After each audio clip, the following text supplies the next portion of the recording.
How to create a story album on Emo app. Hi guys, in this video I will show you how to create your story album on Emo app, easy and quick. So first thing, go to your Emo. Once you are here, click on the profile icon up there, and now all you need to do is click on the profile again, and you're gonna find story album. Click on the plus, and now you can click on your stories, select your stories, and create album by click on add to album.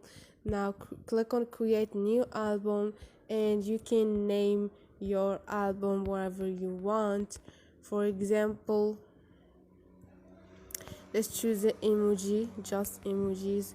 Click on it and click on the check, and this is it. When you go back to your profile, you're gonna find story album, easy and quick. Hope this video was helpful. If it was, please don't forget to subscribe and like.